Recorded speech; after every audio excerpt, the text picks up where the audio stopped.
Tapi yang paling penting, identifikasi masalah itu bisa menggambarkan poin-poin penting dari masalah yang Bapak Ibu cermati di lapangan. Kira-kira seperti itu sekalian. Jadi sebenarnya secara substansi di LBM itu tidak usah juga menyebutkan identifikasi masalah. Artinya apa? Kalau orang menulis riset tanpa dia memaparkan identifikasi pun dia bisa, tetapi karena sistematikanya harus jelas, yang saya katakan tadi ada sebuah asumsi seperti layaknya kerucut terbalik, maka dari mulai latar belakang masalah, kerumusan masalah itu harus fokus umum ke khusus. Jadi umum, umum, umum, lalu masuk ke khusus, khusus, dan sebagainya. Nah, kira-kira Bapak Ibu itu langkah yang memudahkan kita untuk 2 hal dulu ya, mengenai bagaimanakah memaparkan masalah di LBM, yang kedua bagaimanakah menyalin ataupun memformulasi ulang, ataupun kalau Bapak Ibu ingin beda, ya mengubah redaksi gitu, dari masalah menjadi identifikasi masalah. Kira-kira Bapak Ibu sekalian, Bu Juju, indakumus soal?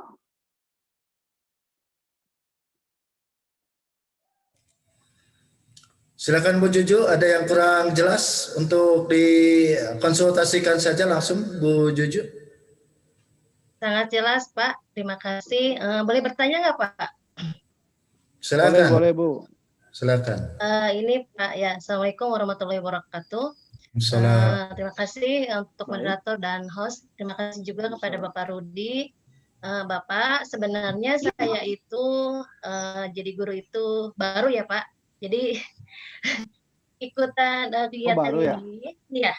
Saya menjadi guru sudah 15 tahun, tapi jadi PNS baru Pak. Jadi pengalaman, jadi saya udah ngajar IPS itu 15 tahun, sudah menggunakan berbagai macam metode. Memang banyak metode yang cocok untuk pelajaran IPS, tetapi alasan saya ikut pelatihan ini memang ingin bisa menyusun PTK. Katanya kalau kita jadi PNS itu kalau mau naik pangkat itu PTK penting. Makanya saya ingin sekali punya motivasi, ingin bisa membuat PTK. Sebenarnya saya tidak tahu PTK itu seperti apa, susunannya seperti apa. Cuman alhamdulillah melalui pelatihan ini saya sedikitnya tahu PTK itu seperti apa. Dan untuk TGT itu sebenarnya saya sudah menggunakan Pak, sudah menggunakan metode ini. Alhamdulillah itu respon anak itu bagus sekali.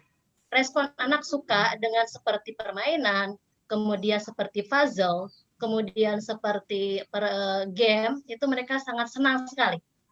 Apalagi kalau kita mengajarnya itu ditambah dengan ice breaking, itu mereka suka. Makanya ini sebenarnya cuma satu ya Pak, itu sampel yang metode yang pernah saya gunakan, tapi saya belum pernah menyusun menjadi sebuah PTK gitu Pak. Jadi pertanyaan selanjutnya itu misalkan saya tidak ingin mengukur hasil belajar ya Pak, misalkan ingin mengukur partisipasi. Nah, indikator untuk mengukur partisipasi siswa itu seperti apa Pak? Itu mohon penjelasannya. Maaf di luar jalur ini. Terima kasih Pak. Oke, terima kasih Bu Juzu. Terima kasih Bu. Jadi untuk apakah ketika kita merumuskan masalah itu mutlak harus berhubungan hasil belajar? Tidak mutlak. Tapi yang paling fokus itu adalah bagaimanakah kita nanti di benak peneliti itu ketika Bapak Ibu mencermati permasalahan di lapangan itu harus berkait kelindan dengan apa yang akan Ibu tindak gitu. Tindakan apa yang akan Ibu berikan pada masalah tersebut.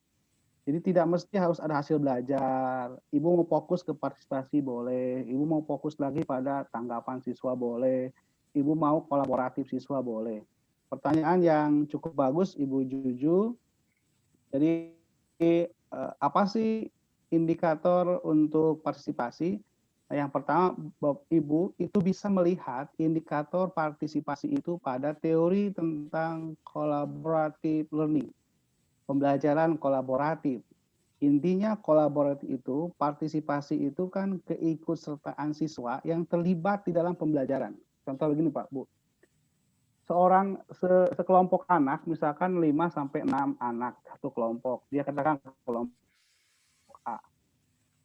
Mereka itu aktif, tetapi tidak nyambung antara personal 1, 2, 3, 4, 5, 6 itu tidak dinyatakan partisipasi. Tapi dia hanya bahasa Sundanya heureuy, main-main dan sebagainya. Tapi bagaimanakah si indikator partisipasi? Ibu bisa baca teorinya dalam teori collaborative teaching atau collaborative learning, sehingga nanti akan muncul indikator-indikator tersebut. Nah, indikator itu Ibu gunakan untuk melihat masalah di lapangan. Contoh teoritik, siswa berperan aktif dalam kelompok. Ibu lihat di lapangan, dari 6 orang siswa di kelompok A itu semuanya berperan aktif tidak? Kalau tidak, berarti ada bahasa gini, sebagian siswa dalam setiap kelompok tidak berperan aktif sesuai penugasan. Itu kira-kira nanti rumusan masalah yang akan muncul, Bu. Itu, Bu, ya. Ibu benar juga, Bu, ini di Indonesia itu, Bapak Ibu sekalian, jadi yang namanya jabatan fungsional, guru, dosen, pengawas, peneliti, widaiswara, itu untuk kenaikan pangkat dia butuh angka kredit. Nah, angka kredit ini salah satunya ada di publikasi ilmiah. Kenapa? Karena pejabat fungsional itu dia harus mengembangkan sisi penugasan dengan ilmu yang dikembangkan. Berbeda dengan pejabat struktural. Misalkan ada eselon 4, ada kasih, ada kabid atau kasubdit, ada kepala kanwil ataupun direktur, dirjen, kan begitu. Itu tidak menghendaki penugasan seperti itu. Maka sangat dituntut ketika Permen-Pan RB 16/2009 itu diundangkan, dari 3C, 3D saja itu sudah ada publikasi ilmiah. Tetapi Bapak sekalian, banyak bobot dari publikasi ilmiah itu adalah penelitian sesuai dengan penugasan.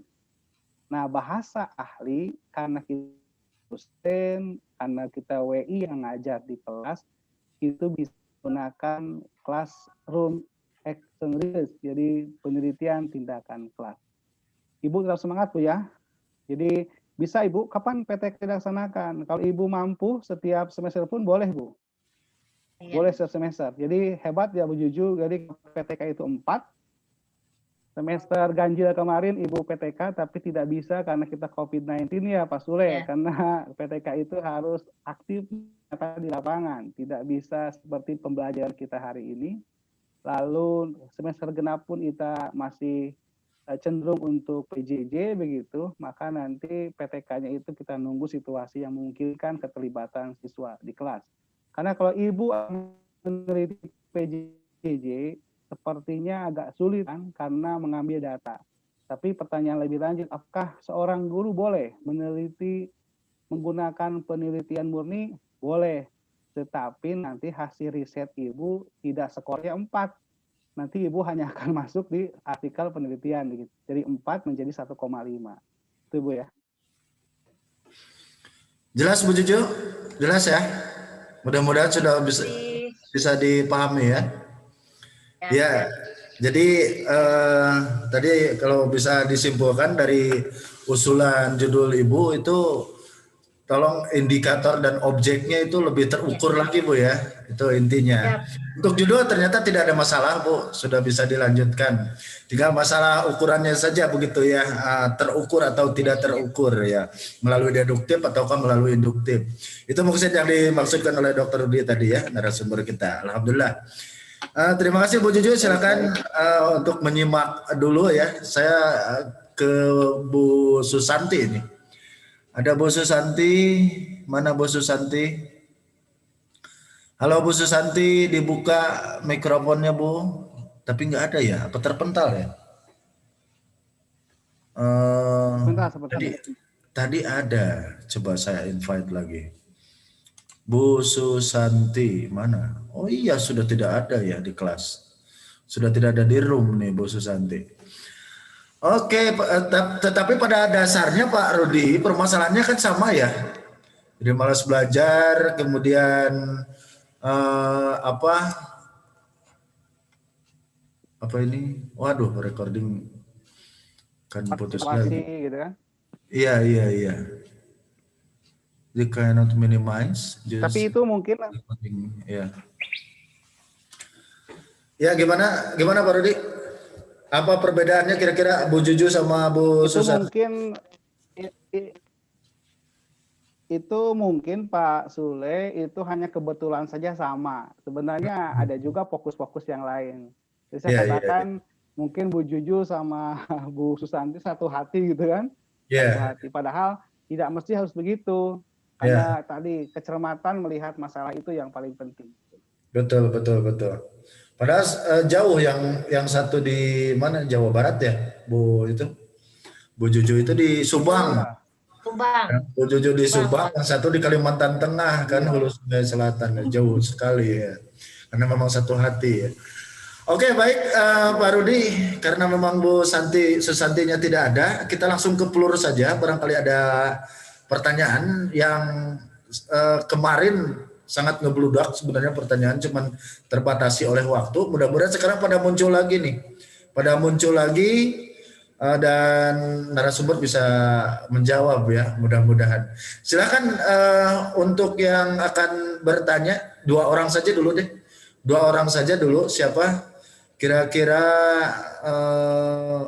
ada yang belum mendapat kesempatan itu kemarin Pak Aprial nih. Apakah sudah bisa bersuara Pak Aprial sekarang? Pak Aprial, selamat sore. Selamat sore apa siang nih? Siang ya. Pak Aprial masih belum bisa ya? Oh ada. Silakan Pak Aprial. Kemarin kan kayaknya lagi on the way ya, kemarin lagi kemana tuh? Barangkali sekarang unek-uneknya mau dikeluarkan, silakan ke Bapak narasumber. Pak Aprial silakan. Nah, ya Pak. Bapak dari Pekanbaru ya Pak ya? Bapak dari Pekanbaru kalau tidak salah ya? Dari Pekanbaru ya Pak ya? Ya, dari Pekanbaru Pak. Ya. Nah, jadi, alhamdulillah. Ya, silakan. Ya Pak Dokter. Jadi kan baik, Pak. mengenai ini, itu saya akan mengangkat judulnya itu model example untuk pembelajaran IPS di kelas 9 di MTS An-Najaf Pekanbaru. Nah, saya ngambil judulnya itu Pak ya. Kenapa saya ambil judulnya itu? Karena permasalahannya itu terutama materi pembelajaran yang saya ambil untuk penelitian di sini adalah tentang masalah ini Pak.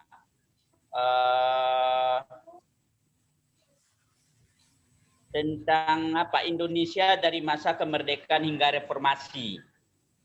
Nah, jadi sini kita akan membicarakan tentang kemerdekaan atau kembali kita ke tahun 45 dulu kan itu.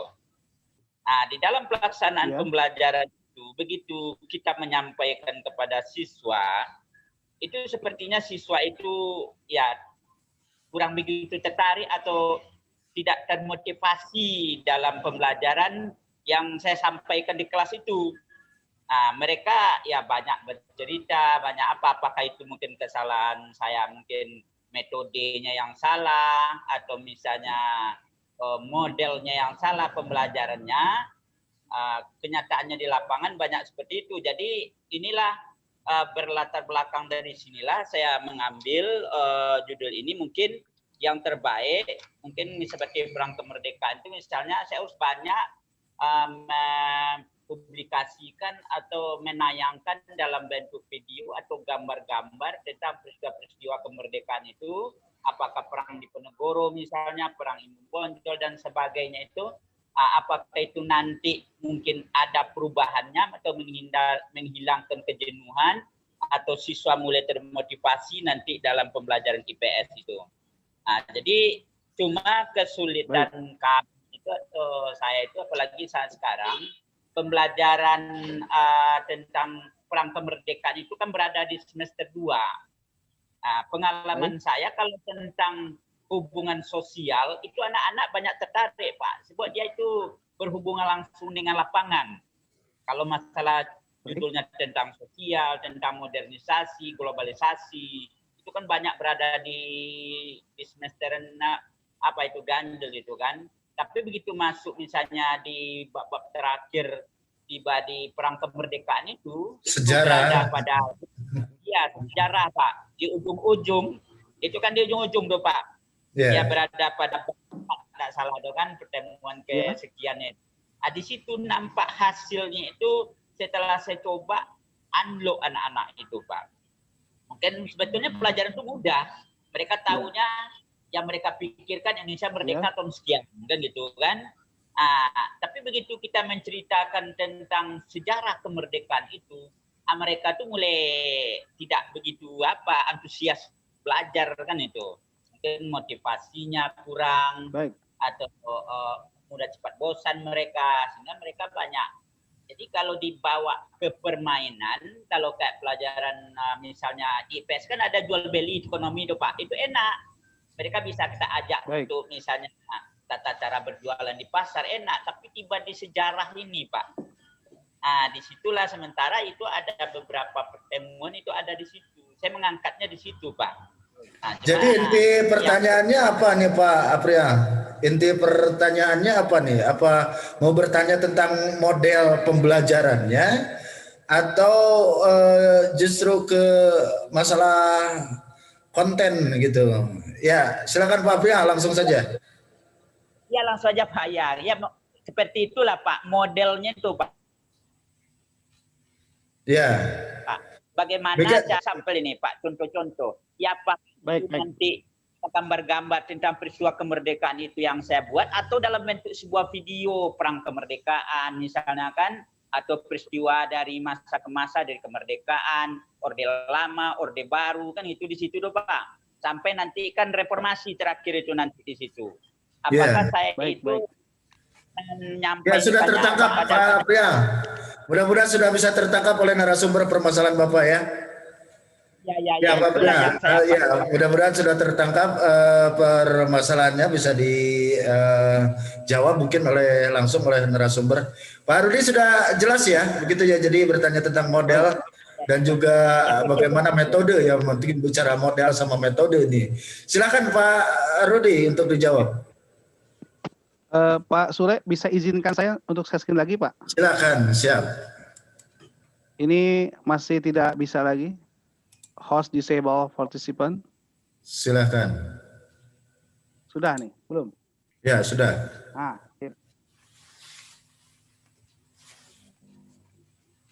Oke. Nah, mungkin begini ya, tadi Pak Apri ya. Jadi Bapak itu nanti menerapkan example, non example gitu pada kelas berapa ini materi bahasa Indonesia, materi Indonesia masa kemerdekaan reformasi.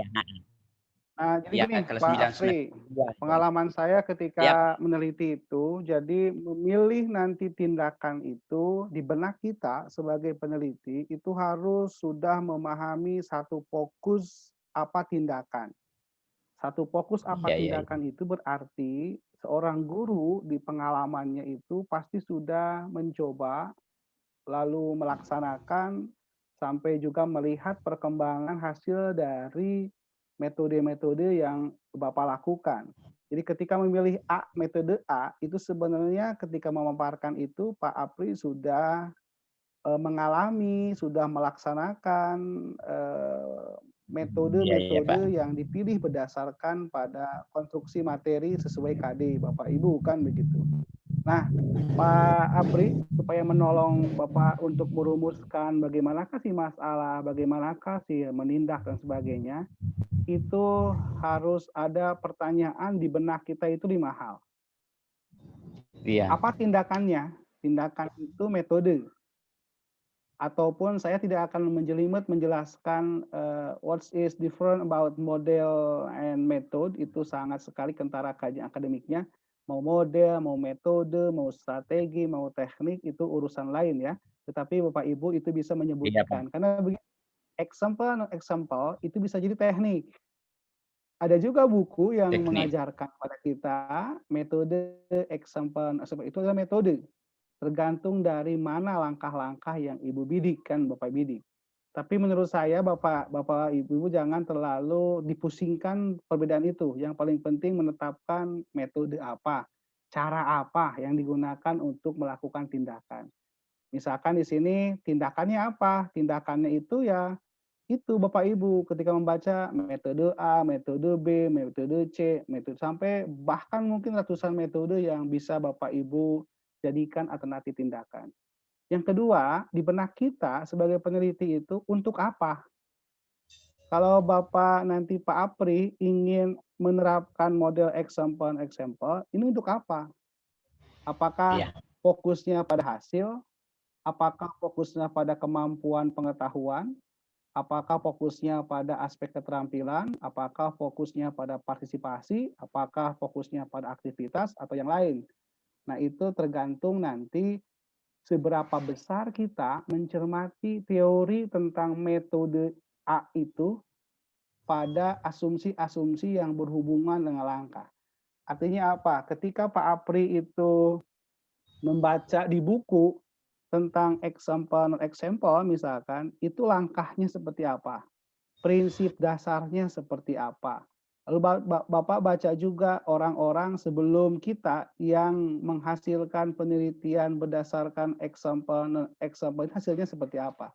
Baru kita bisa menentukan, oh ternyata yang cocok ini adalah metode A yang nanti akan digunakan untuk perbaikan hasil ataupun partisipasi ataupun keaktifan ataupun dipersempit misalkan pengetahuan kognitif saja ataupun persempit lagi misalkan ada kemampuan untuk menelaah ataupun yang lainnya. Berarti Bapak Ibu, ketika ada kata di benak kita untuk apa, Bapak Ibu mohon ingatkan kata kunci ranah. Ada sikap kan? Ada sikap, ada pengetahuan, ada keterampilan. Nah, hasil belajar itu biasanya result of learning itu cenderung diarahkan pada pengetahuan. Tapi kalau misalkan Bapak Ibu menggunakan ujung tindakannya itu untuk apanya pada keterampilan, maka Bapak Ibu harus juga membuka kira-kira produk, proyek, portofolio, ataupun yang lainnya. Apakah boleh untuk sikap kita ukur? Boleh juga, tapi dengan metode dengan apa untuk apa ke depannya. Itu juga boleh Bapak Ibu mengukur perkembangan sikap, ranah sikap siswa didik kita. Jadi tidak mesti harus pengetahuan. Tetapi kenapa jarang sekali orang yang melakukan PTK pada aspek ranah sikap? Karena sulit mengukurnya.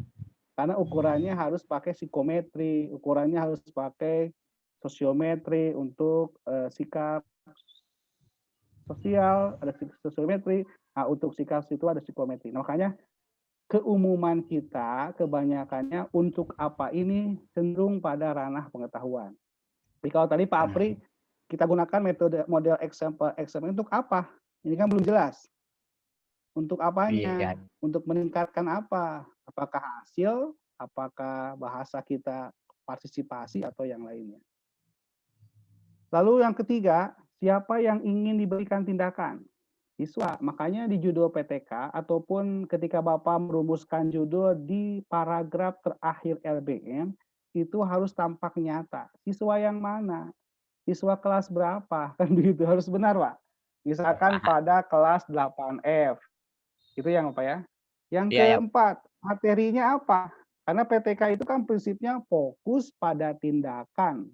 Itu jelas, tidak semua materi. Maka tadi muncul di Bapak materi jual beli menarik bagi siswa, tapi materi yang lain nggak menarik. Nah ini yang kita pikirkan. Jadi tidak semua Bapak harus memikirkan materi berbasis KD pada setiap semester. Bapak pilih saja yang paling memungkinkan Bapak berikan tindakan, kan begitu berdasarkan masalah yang muncul. Nah, masalah yang muncul itu yang Bapak pilih berdasarkan metode yang Bapak rencanakan untuk menjadikan tindakan. Kapan? Nah, ini ada time bound namanya, batasan waktu. Tahun berapa? Semester berapa? Nah, itu minimum Bapak menyebutkan tahun. Oh, tahun pelajaran 2020-2021. Atau tahun pelajaran berapa. Kenapa? Bisa jadi ketika perubahan tahun hasilnya berbeda, Pak. Bapak di kelas 8F, misalkan tahun 1920, karakter siswa seperti ini. Bapak mengajar kelas 8F di tahun pelajaran 2021 berbeda. Itu pasti akan memunculkan bahasa riset distingsi pada fenomena, kan distingsi pada pernyataan. Jadi Pak Apri, hemat saya, Bapak di benak Bapak harus ada 5 hal ini. Apa tindakannya, untuk apa, siapa yang ingin diberikan, materi apa, lalu kapan dilaksanakannya. Nah, yang selanjutnya, jadi sebagai researcher pada PPK ini, Bapak Ibu guru sudah berpengalaman dalam menerapkan metode, jadi lebih baik menurut saya juga untuk mempuncing, menajamkan penerapan metode pada PTK ini, Bapak Ibu jangan sungkan-sungkan, jangan bosan-bosan untuk membaca buku-buku mutakhir mengenai metode pembelajaran. Ya, Pak Apri. Ya. Pak, yang kelima tadi apa, Pak? Kapan? Yang kelima materi, kapan? Pak. Kapan? Ini Bapak sudah saya tampilkan, Pak. Oh, udah ya, Pak ya. Bapak lihat di share screen juga ada, Pak. Oh iya ya. Masalah yang kelima belum. Ya, dipoto saja ya. Bisa mendadak juga saya tulis. Ya, Ah, ya Pak, terima kasih Pak. Ya, Apria jelas ya. Mudah-mudahan sudah jelas ya. Ini kebetulan sebentar lagi 5 menit juga terputus lagi. Nanti masuk lagi aja. Kita tersisa satu pertanyaan lagi ini Pak Rudi. Nanti Pak, mungkin ketika Pak, mati. Tanya, Pak. Ini sudah sebentar yang mau bertanya, yang mau bertanya sebentar ya. Pak. Ini yang mau bertanya itu siapa? Saya Pak, saya Maya Rina. Oh Maya, Ibu Maya, tolong standby dulu ya. Ini ada satu pertanyaan juga yang belum kemarin dapat kesempatan. Ya nanti mohon maaf Ibu Maya nanti di akhir saja mungkin ya. Karena kemarin sudah dapat kesempatan. Insya Allah nanti juga mudah-mudahan waktunya mencukupi ya. Ini ada satu pertanyaan ini Pak Rudi. Ya mudah-mudahan Pak April tadi sudah jelas ya. Ya, ini datang dari Ibu siapa tadi? Mana namanya ini? Yang jelas hadir juga di sini. Hadir juga di sini Ibu Hernanik ya, Hernanik. Ini panjang sekali pertanyaannya, tetapi intinya saja ya intinya melalui menafsirkan data mengolah hasil pengumpulan data kemampuan guru setelah coaching.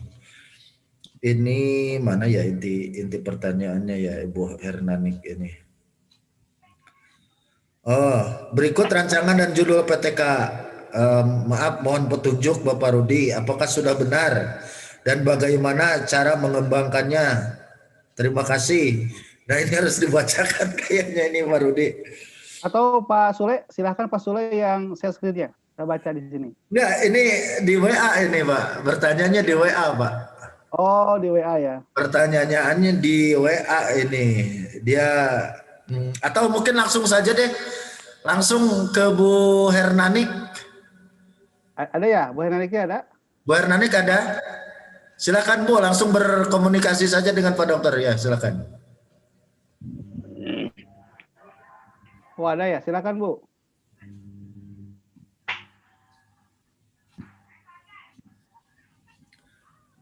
Bu Hernanik, apakah Ibu ada? Bu Hernanik?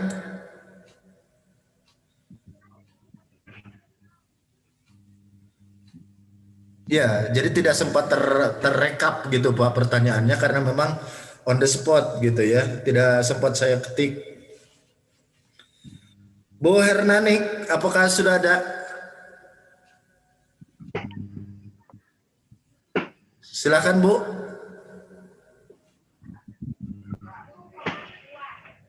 Ada kesulitan Bu ya?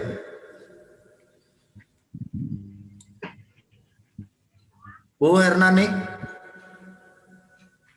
Ada ini sepertinya. Iya ada, tapi apa tidak mendengar ya? Tapi kayaknya dia lagi ngobrol atau bagaimana tuh? Bu Hernani, kalau Bu, bisa dengar saya nggak Bu? Bu Hernani, apalagi terima telepon ya. Yang lain dulu aja Pak. Oke deh, yang lain dulu ya. Yang lain dulu. Baik. Saya lah Pak. Boleh, Ya Pak. Bu Maya ya tadi ya. Iya, Saya harus Bu oke, Maya. Pak. Cepet ya, Pak. Silakan Bu Maya, Ya, silakan. Assalamualaikum warahmatullahi Waalaikumsalam. wabarakatuh, Pak. Yang jadi Ya. pikiran saya saat ini, kalau buat identifikasi masalah yang Bapak terangkan tadi, mudah-mudahan saya agak paham ya Pak. Cuman yang agak menjadi kesulitan itu bagi saya ya Pak ya, adalah Ya. mengutip itu Pak, referensi. Bagaimana cara mudahnya Pak supaya kita dapatkan referensi itu secara online. Kalau misalnya ke perpustakaan lagi atau beli buku lagi saat seperti ini kayaknya nggak mungkin ya Pak ya. Baik. Mohon bantuannya Pak. Terima Oke. kasih Pak. Bu Maya, terima kasih. Ini referensi ya. Nah, prinsipnya referensi yang terbaik dan tercermat itu referensi yang disepakati oleh jurnal internasional 5 tahun terakhir. Jadi semakin kebaruan referensi itu akan semakin menguatkan teori yang kita kaji. Itu lebih baiknya Ibu sekalian itu 5 tahun. Dari mana? 5 tahun ini bisa dari buku, bisa dari jurnal, ataupun pada proceeding. Proceeding itu apa Bapak sekalian? Ini biasanya kami di dunia dosen juga kalau ngajar di perguruan tinggi, ini proceeding, itu terkait makalah-makalah yang diseminarkan. Jadi semakin nih baru, 5 tahun, apalagi kalau Ibu menemukan 1 tahun ke belakang, lebih bagus lagi. Yang pertama, tekniknya, Ibu bisa menggunakan Google Scholar, nanti akan tampilkan Google Scholar, atau Ibu gunakan referensi yang lain, semacam Cinta, yang saya ungkapkan kemarin, atau Ibu bisa gunakan lagi Mendeley, ini harus di-download dulu, atau Ibu bisa gunakan aplikasi-aplikasi indeks yang lain. Contoh, saya akan contohkan di jurnal yang bentar. Saya akan contohkan di Ibu pernah melihat jurnal ini di Google Scholar, Ibu?